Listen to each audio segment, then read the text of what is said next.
Hello, everyone, and welcome back to another episode of the Sportiverse podcast. And in today's episode, I'm extremely happy to be able to introduce James Barlow to each and every one of you. James, why don't you just quickly give us an introduction of yourself and tell us about your current role? Because I think you can do that better than I can. Yeah, sure. Thanks for having me, Joel. So I'm the current head of coaching at Portsmouth. I've been here for 4 years. I've had many different roles at the club. So I actually started in 2020 as the academy analyst for the whole academy. Progressed into the under 18s assistant coach, and more recently, in the last 24 months, have been head of coaching. So it's been a great time, and you catch me at a good time because the first team just got promoted yesterday. So it's been really good season for the club. Yeah, I saw that actually. Before we get into those details, I just wanted to go back a little and ask you about where that love for coaching first started for you. Was there a specific moment where you were like, that's what I want to do with my life? Yes, it's really difficult to pinpoint it. I can say that there's probably so many different experiences that I may have had as a young child that probably really painted that for me. So in 2002, Portsmouth, where I grew up, was in Division 1 at the time, and they got promoted that season. So it's quite telling from where it was sort of yesterday to today. So I remember that so explicitly. That was my first ever season having a season ticket with my dad and my granddad. So we used to go every single week. And luckily, I was able in my formative years to be part of that sort of Premier League atmosphere and watch us in the first game against Aston Villa in 2003, going 2-1 up. And I think for me, I was able to witness what real passion was and understand the game for what it meant to the city. I think for me as a coach, my first ever job was at a goals soccer centre. So I used to do the kids' parties, and I used to love it. It used to be my favourite thing. You know, good bit of money, £40 a birthday. Used to do 2 or 3 every weekend, and I think for me then I was able to do the level 1 with one of my best mates at 17, and being able to do that with someone that I was really close to, and sort of go through that as a young journey, and then sort of catch a little bug of, actually, I quite like this. This is quite fun. I'm connected to the game. I have a real passion for the game. I'm never going to be a football player, so how can I get myself a future in the game? To be honest, that probably ignited that little bit of spark of where I wanted to go. There was many failings that contributed towards that as well. So college or sixth form didn't necessarily go to its didn't go very well for me. So I had to resit a year and all these different things, and found a university which probably provided me the platform to be around real elite behaviours, which, and also moving away from home, probably a 3-hour distance, provided me the opportunity to go, this is something that I really want to go and do, as opposed to finding my way in a job somewhere else, I suppose.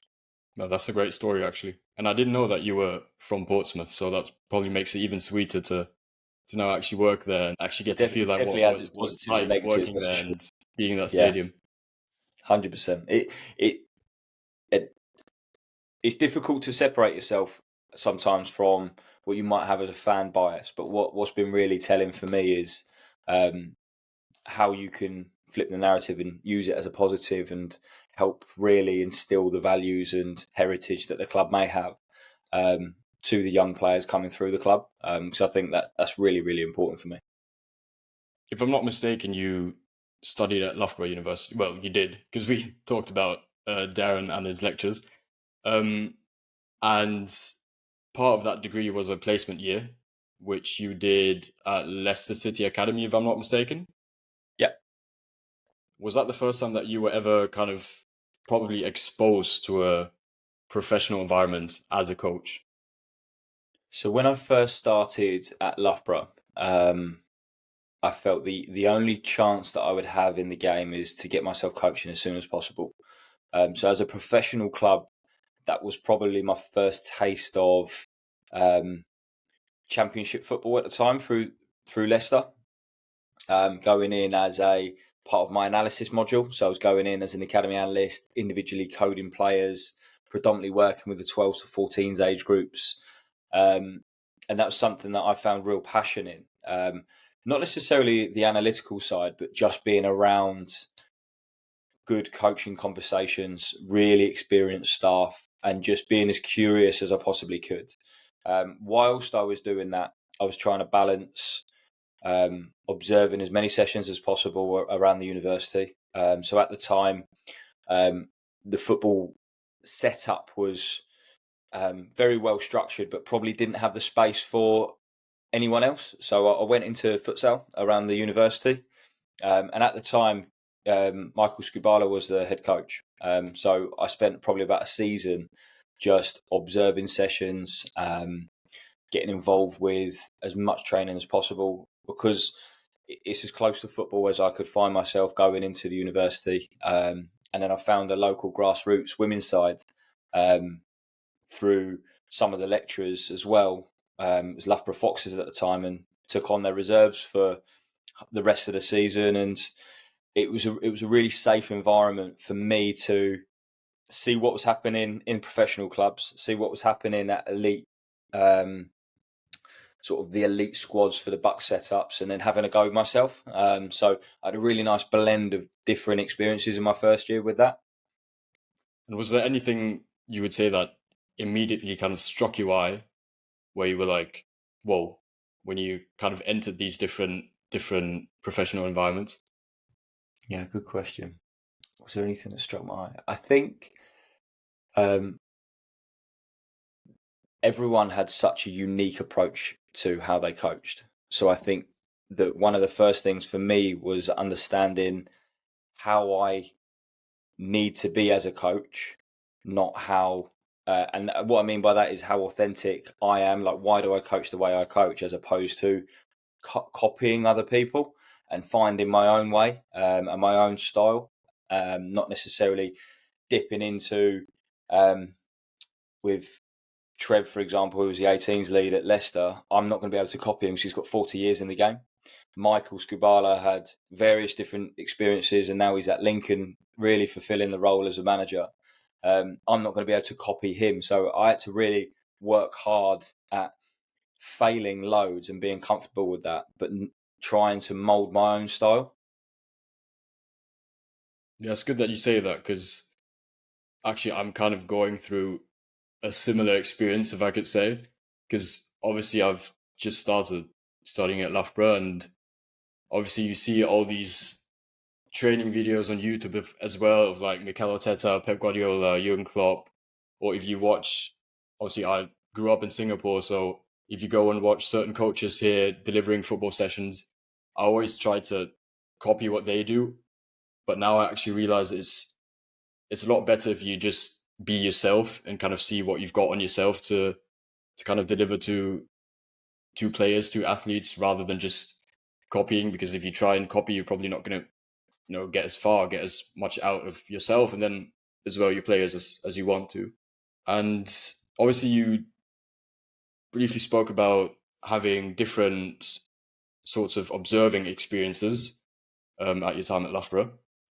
And I sometimes find it hard to kind of implement the theory that we've learned in an actual kind of coaching setting. And I guess that's even more difficult when you actually get into a proper professional environment. Would you say you kind of struggled as well, found that difficult? And if so, how did you make sure that the things that you learned at Loughborough or at uni, you could implement the way you wanted to in those actual working environments? I think the academic side of the game is really, really growing.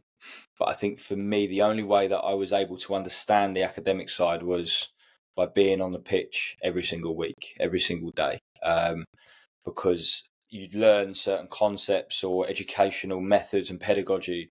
But for me, it was just words. I couldn't understand the depth of it and the context.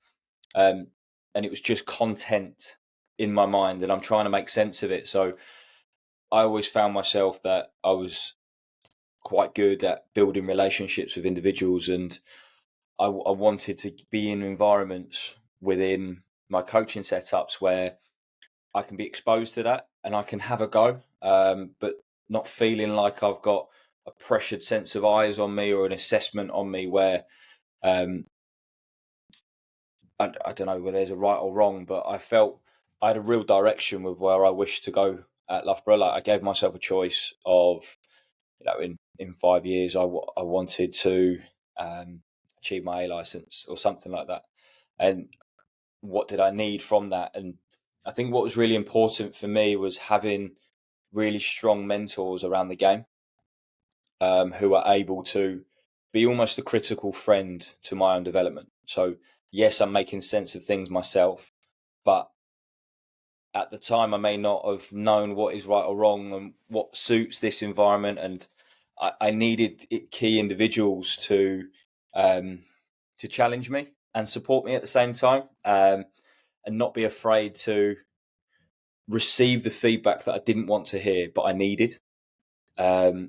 Whereas, at the time, I may have thought, why is he telling me that? Or why has she alluded to this fact? Or, it's all about developing that emotional intelligence and self-awareness. And I'm really thankful and grateful, probably 10 years later, that I had those really key influential individuals that cared for my own development and saw how I wanted to impart myself in the game, but understanding that they're not just telling me what to do, they're trying to help coach me to share the correct information, how to display that in a coaching sense, how to build stronger connections, how to manage up at times, how to manage expectations, what my own values are, etc. And it may not have been put into topics as such, but that mentorship was invaluable for me. Yeah, and I think Loughborough is a great place for that because you get exposed to, as you said, these different people that can, get you into contact with other people and then like mentor you, as you said. Yeah. I just want to quickly touch on a small thing you said about your time at Leicester at the academy. You said you worked with predominantly under 12s and under 14s. Yeah.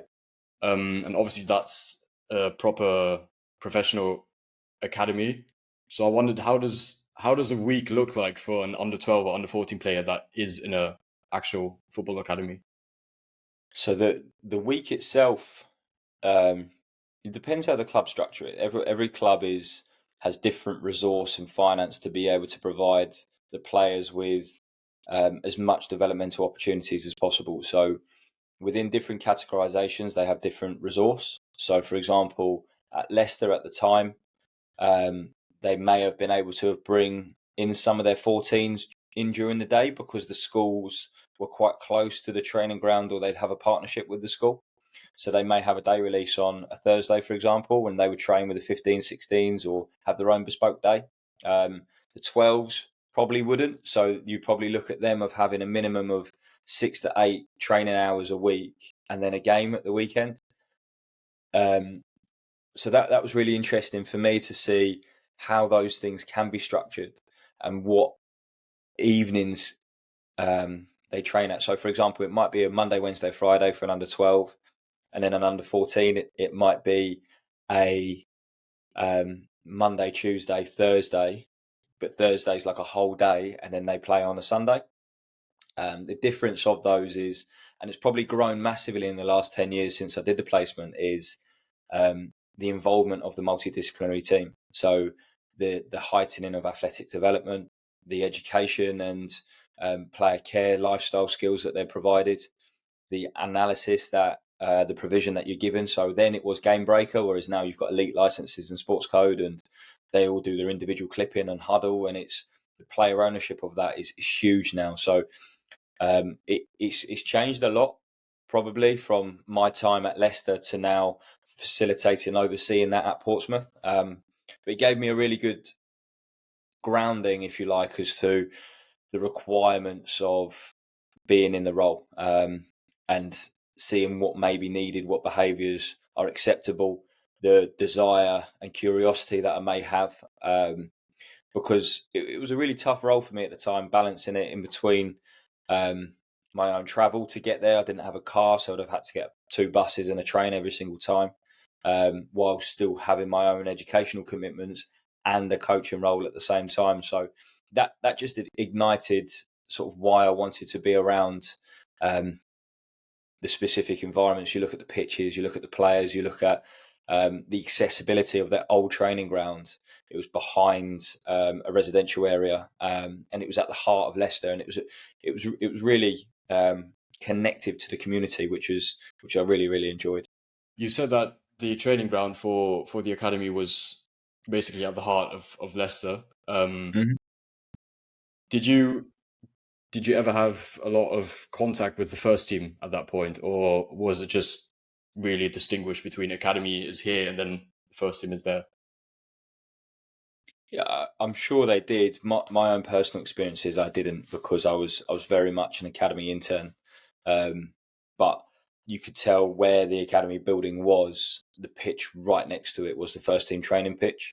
So there may have been times where I've come in during the day and you see them just training in the distance, but you've got hedges and walls to separate that, but to provide players with, you're so close to it but so far away from it.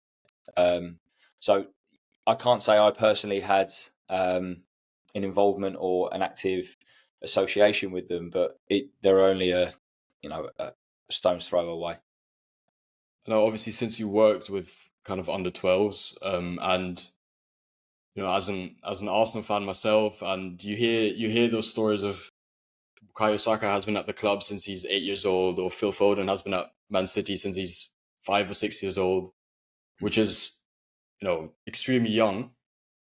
How does that, as an academy, how does that recruiting process work? What do you, I mean, it's a 6 and 7 year old. What do you look out for in those young ages?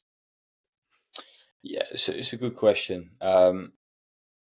I can only probably talk about it as a Portsmouth, within our area. The experiences that you're provided in pre-academy, or the selection prior to pre-academy, is provided by obviously the scouting team with local grassroots. More often than not, they're playing and training with little private academies as well, and it's their first chance in pre-academy to feel connected with the club. So, for example, around us, we have Southampton, Brighton, Chelsea, and us in sort of the local hour radius. So within the selection process, an under 7 would have to be approximately about an hour away from the catchment and no further. And that extends all the way through until about under 12s. Following that, they can be an hour and a half away from your stadium or training ground, whichever you've designated. The selection process from there, I can't say I'm not the most skilled in understanding what an under 7 should look like, because for me, they still got to be kids as well. But Yeah. absolutely, they start incredibly young in these academies now. So I think the first thing is, are they wanting to come again and again and again? And are they loving your program? Are they connecting to the coaches? Are they enjoying the training sessions? What makes you different than the competitors effectively? That could be on a human level, that could be on a football level. And then once they progress into that pre-academy setup, are they a good learner? Can they move efficiently? Again, those things can be adapted because they're 7 years old. But I suppose the biggest thing for me, the biggest determining factor is are they absolutely loving the game? Because that's the first ever connection they're going to have with a professional club. And that's probably the thing that they need to continue the whole way through till they're 18, 21, 22, is that fire in their belly, that character, that want and desire to play the game. But above all else, is he or she going to be that footballer that walks around with the ball underneath their arm all the time and is just absolutely besotted by the game? And then when it goes into age groups of like 14, 15, 16, Is it more of just you have the players that are in your academy, or I mean, obviously there's still an active recruiting process, but is that more of trying to steal players from other clubs and trying to get them into your academy, or do you still offer things such as trials for players aged 14, 15, 16? Yeah, when you get to the particularly 11v11 format of the game, depending on if the player's been in the academy for a long period of time, so they've been in for the under nines, under tens, they'd often have a form of compensation where they accrue over many years in the academy due to the support that's been provided by the club. So depending on the club's infrastructure or financial capabilities, then they would, let's say I was at Leicester. I don't know their capabilities financially, but they really enjoyed and liked an under 12 at Notts County or at Forest. Then they may have to pay 50 grand for a 13-year-old, for example, depending on when they started. That's down to their own selection and recruitment process. At Portsmouth, for example, we're probably not in the financial position yet to be able to financially select from other clubs. But what that enhances us to do is be really resourceful on a scouting perspective on the grassroots scene around us, build really strong connections with higher categorizations just in case of release or if things don't necessarily work out for the player, and provide another opportunity if that player has the correct aptitude, attitude, technical capability, all those different things. But I'd say in the 11v11 context, it changes dramatically in terms of your probably scouting and your selection process for those players. Now, professional football is ultimately about winning games. Is a result driven business, if you can say. I mean, yeah, it is. It is a result driven business. However, for academies and youth development, obviously, yes, you want to win as a team, but first and foremost, you want to develop players and you want to develop people. How difficult is it to find that balance between developing the players and developing them as people, but still having that competitive element and trying to win games, win leagues, win titles? It's a really fine balance, but I think the thing that gets in the way of the two is probably your own bias and ego as a coach. So, for example, winning's important. I don't think we can skirt around that. You know, we still keep the score of every game. So if it wasn't important, we wouldn't keep the score. So players need to learn how to manage themselves, their own emotions, their own bodies, their own tactics, what selection choice of technique to use for the demand that the game is providing. So if you're 2-0 up, you may have to, are you going to go for another third or do you drop off and sustain that? The difference in an academy setting, I suppose, is the syllabuses that you provide are for long-term pictures. Now, I'm not going to tell a coach, not worried about winning at the weekend. But for me, it's not the be-all and end-all. It's as long as we are going process-orientated, task-orientated, and within our own blueprint. So the individual techniques that we do, are we winning the game within the game? Are we providing the correct information on the formation that we're having in that period of time? And are you supporting that individual correctly? Then if you do all of those well, you should win. So the success is a byproduct of the developmental information that we're providing. There may be games where they do just grind out a 1-0 win. And sometimes those are really important games to highlight character, psychological traits, commitment to what they've done. And it all depends on the learning that you want the players to take from it. So there's no direct science to it, I don't believe. I think winning is important, but it's not of sacrifice to the process orientation that you want. So our coach behaviour sometimes dictates that, and I think it's an understanding of how we need to be. So if things aren't going to plan, and all our non-negotiables are being met, i.e. we're making sure that we track our players, we're winning our 1v1 duels, we're playing forward as best as possible, we react positively after mistakes. They're really important values and attitudes and behaviours that we want to see on a daily basis.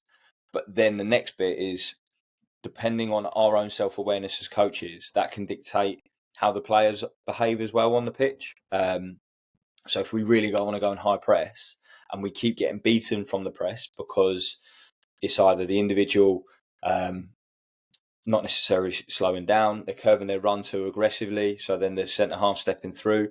I think our information, coupled with whether we're positive, whether we're coercive, whatever that may be dictated by is layered into the information, can be the difference of whether we're actually developing with purpose or whether we're just going after the result. Now, when you do go to tournaments and when you do go to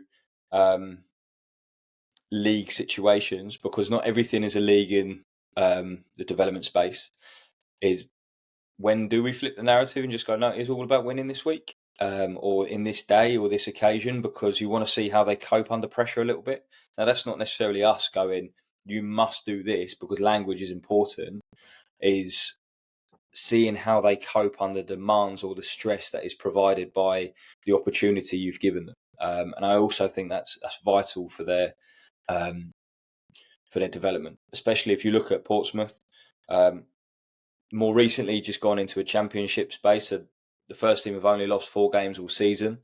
But if you're a player that has to go into that, can you be trusted to provide at 18, at 17, I'm not talking 12s, 14s here, to cope with the roles and responsibilities provided by the manager, by the set play details given by the coaches, and the game state that can fluctuate. So we went 2-1 down yesterday against Barnsley.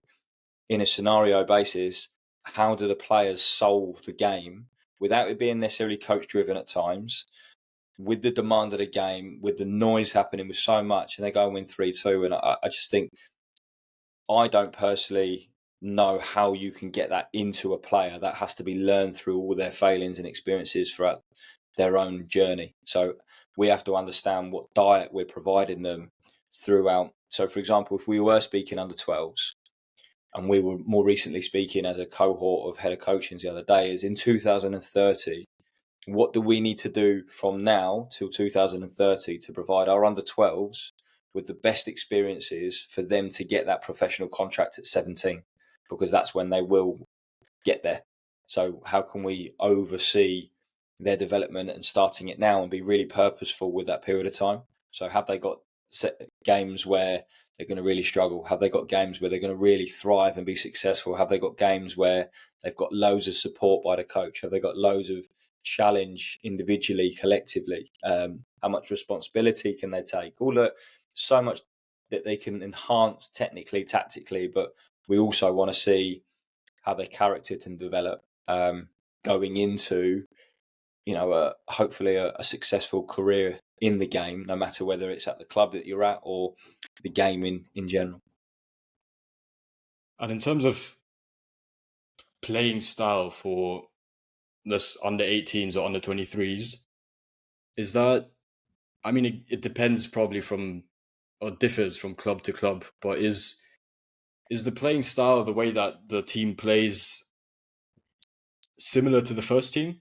Or is it really just about, as you say, developing those players, getting the experiences in, having to do things depending on the situation you are in? Or do you actually try to tailor and play the way that the first team plays so that their integration into the first team becomes a lot easier?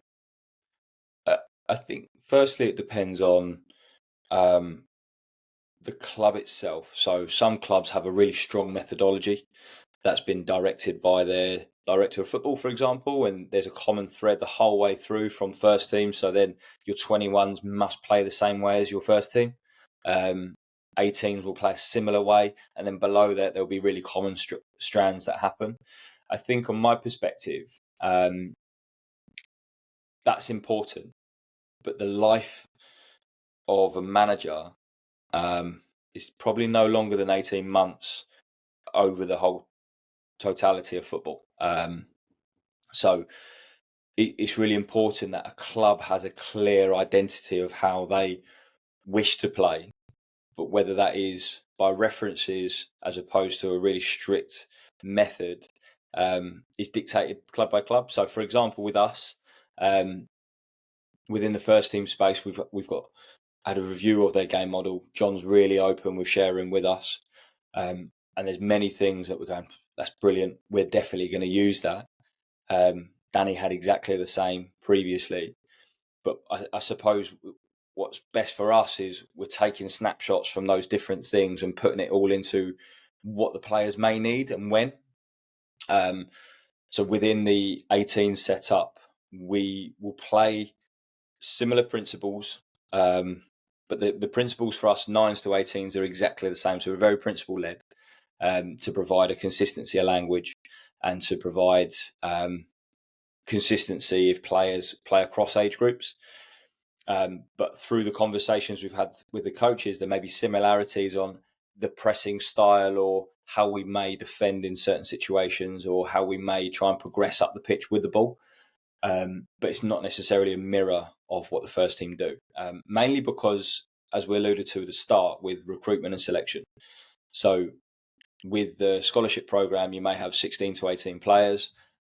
We want to get the best out of those players to hopefully provide them with an opportunity to showcase their own individual talents. So that may be at times with selection, we have to play a diamond, we have to play a 3-5-2, we have to play a 4-3-3 because of who's available that day.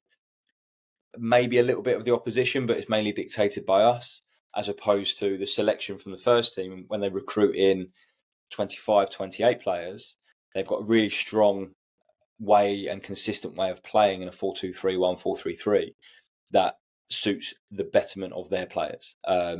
So I think the ideologies of mirroring the two can be there eventually, but there has to also be a context as to the development. So, for example, I'm big on they shouldn't be experiencing certain things for the first time in a first team space. So, for example, have all of the players through their learning journey experienced a back three, a front two, a front three, a midfield three, a midfield two, whatever it may be, as they progress into up the program. So then when they get to a first team, if they're asked to play as a wing back or if they're asked to play as a number 10, depending on their position, are they able to play in a hybrid way effectively and do what is required for the team? Because especially as a young player, unless you're a real trailblazer, the majority of the time you're going to be in a position that the manager wants you to play in, but it may not necessarily be your favoured. So you have to be trusted with a positional requirement that they then have to go and fulfil. I think what's really important for me and the staff is us providing them with experiences, one, to be really successful in their own age groups, but two, looking forward, is how can we get them into that first team space, knowing that they may not necessarily play in their favoured position, but they have the character, the know-how, the understanding to be able to suit whatever they need. And I guess that reflects itself in training as well. That training is much more about developing these things, as you said, and a lot less about setting up for the opposition you're going to play against. And there has to be a blend of the two. So opposition analysis is huge in the game. That might be that we have a specific way of playing through the midfield or pressing, but we may tweak certain things based on what the opposition do, but it's not necessarily dramatic changes week by week. Otherwise, you're always going through new information, which does happen in the game and is required. But if you look at the turnover of Saturday, Tuesday that they may have in the league, they have to be able to take on information and implement quite quickly. But the turnover the next game, that's the lucky thing about football, is they've always got a next game in 2 or 3 days. So if it doesn't go right in this game, they've always got a next opportunity to rectify. But your training is essential. The way that you attack is the way you defend. The way that you defend is the way you attack. But what's important for us in a developmental space is not necessarily separating them, but providing teaching opportunities to educate them about the game, but also then teach them the demands necessary to sustain a professional career in the game.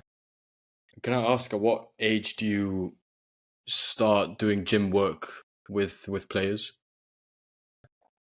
So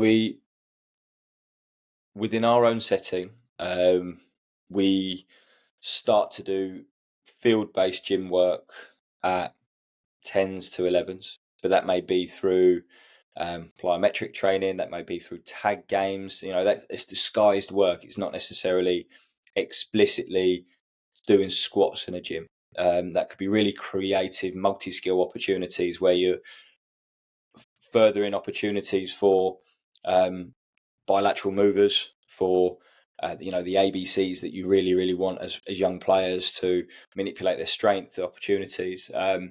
So we would start at 10, but to progress with progressive overload, to progress with individualized gym-based training, maybe at 14s to 15s. Particularly at 14s, it may have to be independent in their own settings, body weight work, because PHV is huge. We don't necessarily have the structure as of yet to bring them in during that adolescent growth spurt. So we would probably bring them in during day release at under 15s and be able to provide them with at least 1 or 2 training sessions a week in the gym to give them what they need. But a lot of what we also do is the FMS screening, so then we can find out if they have any early imbalances, so we can provide them with the correct support to hopefully rectify those and to create really good habits of prehabilitation throughout their youth journey. And obviously, when you are a part of an academy, the, I guess, sad part or hurtful part is that you have to let players go from time to time as well. How do you decide when a player is really not good enough anymore to give him another scholarship for the next year? It's a really difficult diagnostic, and what I mean by that is it's not necessarily not good enough. It's maybe not right for the club, or they're not right for the club, or the club isn't necessarily right for their own development next. That may be due to physical requirements, their aerobic capacity, their speed, the athleticism that they provide in the game. That may be their positional understanding.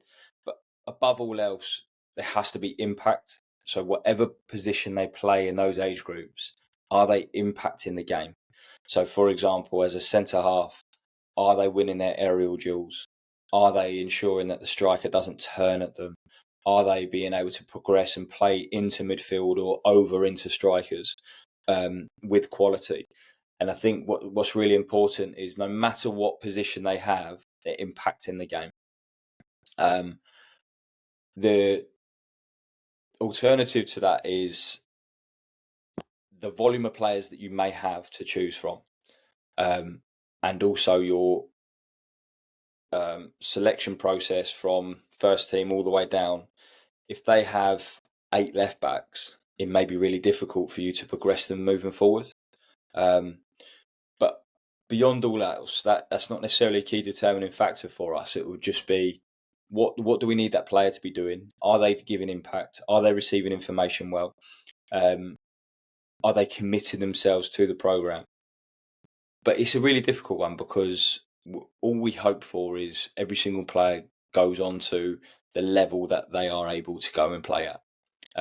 So if Portsmouth isn't the right place for them, I can only hope they go somewhere that challenges them and that provides them with an opportunity to flourish in the game. You're never going to get everyone right. As they always say, it's a game that everyone sees things differently in. But there's high expectation for those positions because you're going into full-time football environments. So yes, it's a really tough one, but I think the psychological aspect of their own development can hinder that as well. So are they able to receive negative and positive feedback? Are they able to make a mistake in the game and react positively, or do they walk back and arms up and it's not my fault? Or those things are really important as well to identify the correct behaviours, or do they react positively, and they're a really good, willing learner, and you just love coaching them and want to be around them. Yeah, so you just briefly mentioned behavior and attitude, and at the beginning of our conversation, you briefly spoke about certain non-negotiables, things such as trying to win the ball back as quickly as possible, trying to win your duels.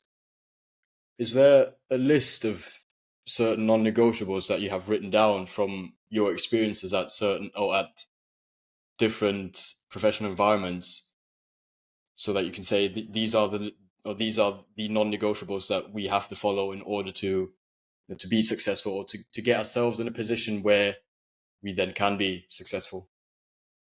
I can only probably say it on my own bias as a coach, really, is do you want to be the best learner?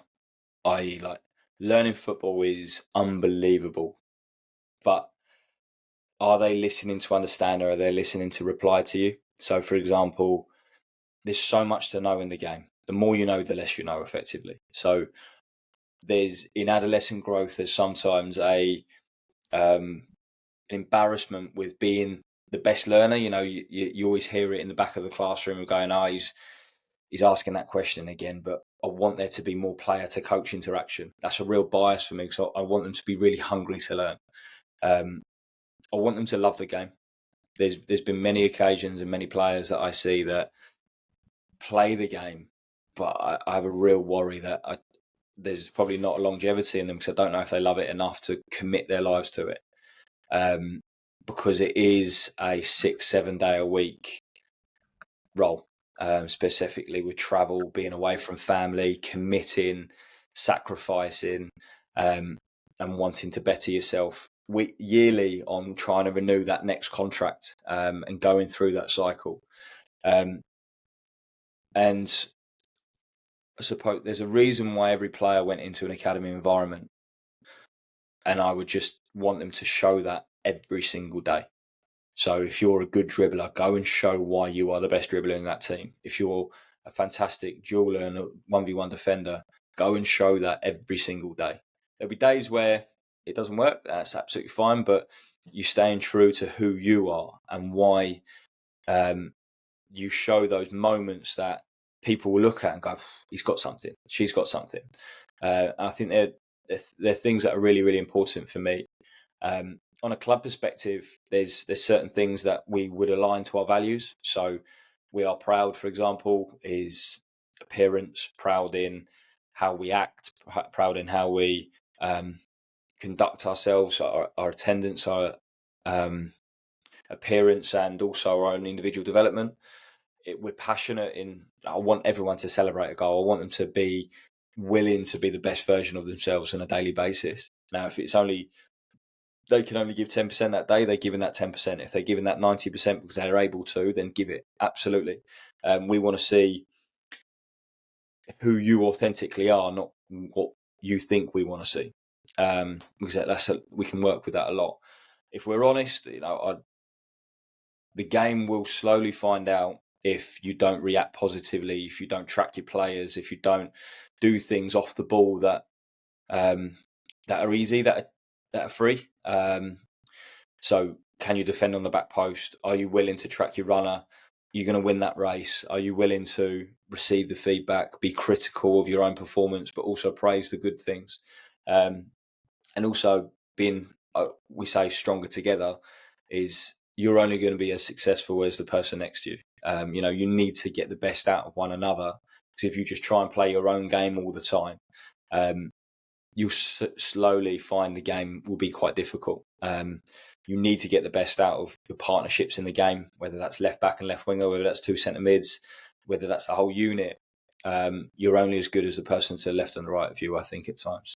The next question is kind of more of a personal question, I'd say. And it's related to coaching and kind of self-doubt and confidence while coaching, because I feel like for myself, when I first started, well, similar to what you said, I was just really passionate about football, wanted to get myself out there, wanted to start coaching and be part of the game.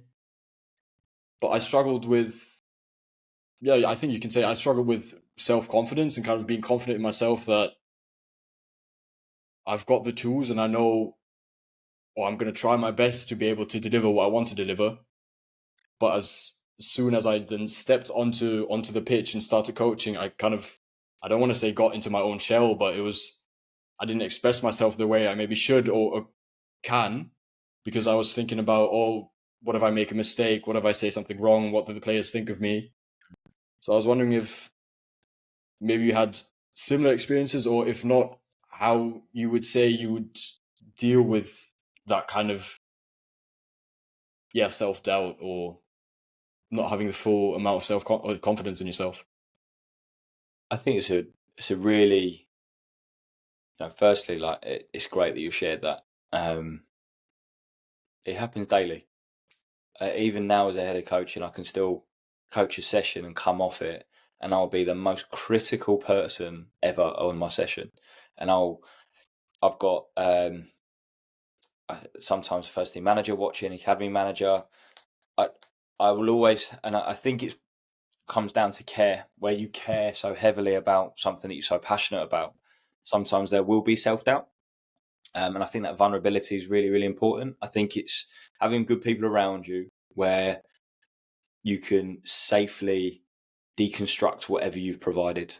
I think at times what we may do is different than what we may see or hear.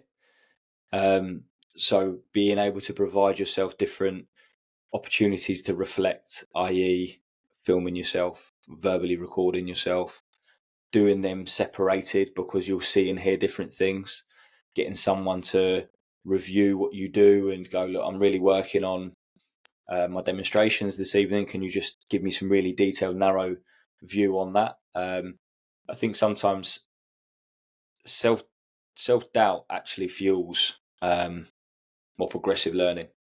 But what my recommendation with it is, the worst thing that can go wrong is, giving the wrong bit of information or muddling your words up, or there's not a lot of wrong that can go with it, and I think that's the beauty of it. And when you feel like that and you go, actually, I had a talk with a heart surgeon the other week, or someone that worked in emergency aid, and if what they do goes wrong, there's a real risk to it, and it's high level. Whereas us is we might lose 1-0, or we might accidentally tell them to recover in a different line, and I should have done that. And I think that's the beauty of the game, is we will get more wrong than we do right. I think what I'm not very good at as a coach is celebrating the little successes that I may have, or the little feelings of, oh, that was brilliant. Actually, let's talk about that more positively. I think as a British culture, we're very critical on what we do wrong. And then that probably overshadows the good things. You might be nine things right and one thing wrong, and all you'll think about is that one thing.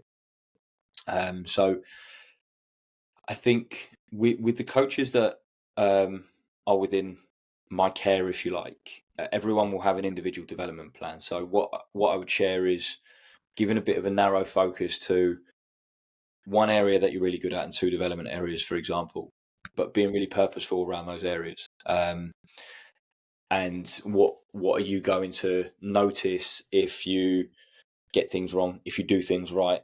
How do you change as a person? That self-awareness development is really important, but I don't know the solution to it. I think over time, with experience on the pitch, going through emotions of, there's been times where I'm sitting there thinking, I don't know if coaching's for me. And there's been times where you sit there and go, that was honestly the best experience I've ever had in my life. That can still happen weekly.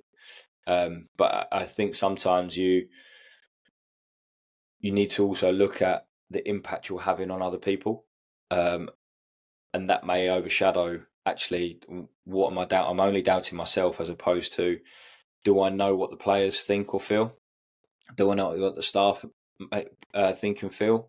Because your impact on those individuals may not be measurable in that moment. It may be after a whole season, or when you've left at times.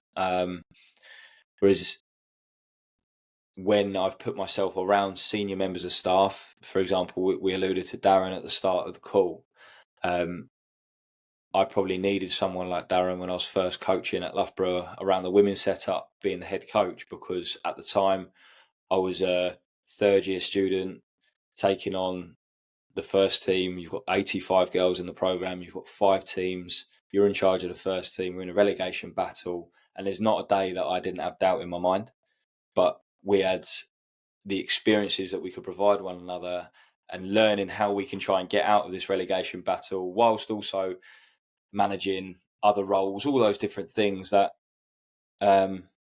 you persevere in a really positive way. But in the moment, you're probably not going to see that, regrettably. Whereas when I look back 10 years later, I'm going, oh, that was incredible.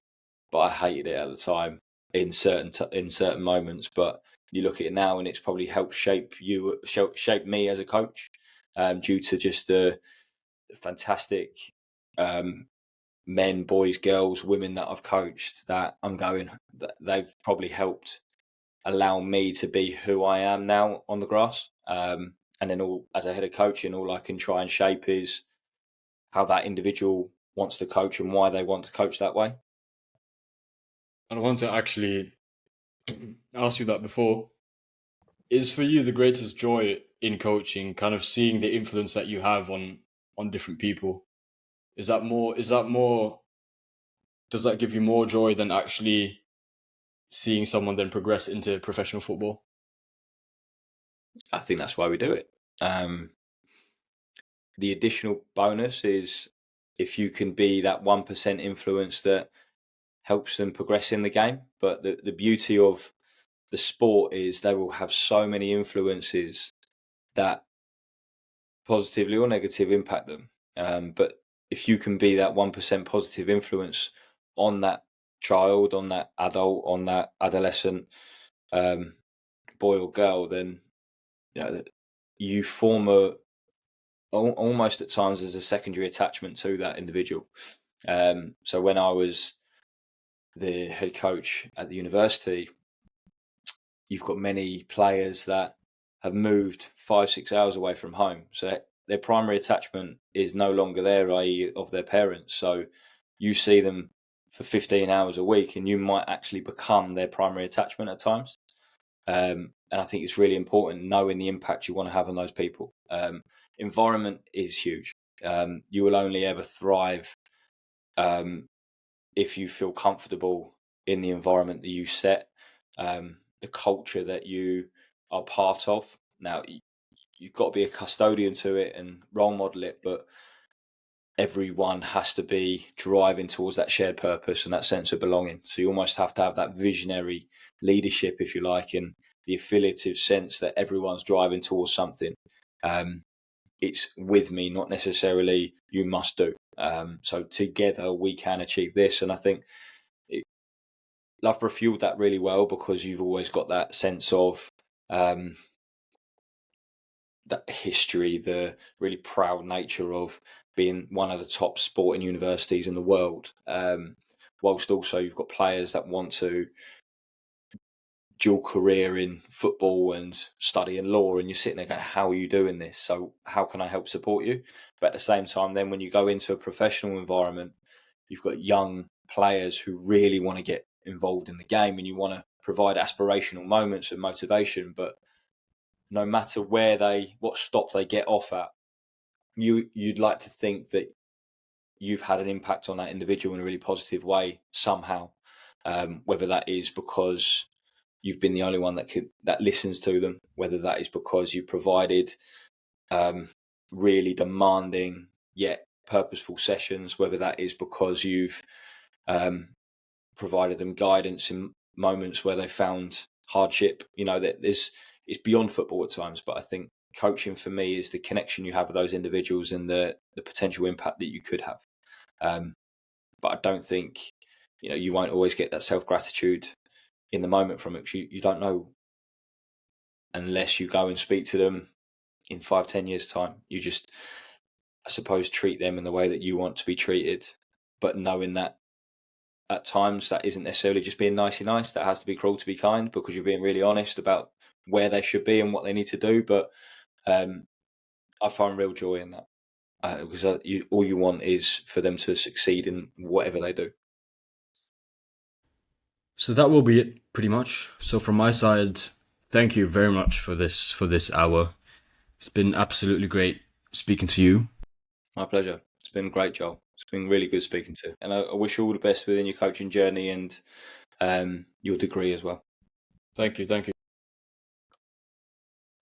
And to all the listeners, thank you for listening to today's episode. I hope you enjoyed, and I hope that you could take something out of today's episode. But thank you for listening. Stay tuned. There are plenty more things to come in the future. But for now, enjoy. See you next time. Goodbye.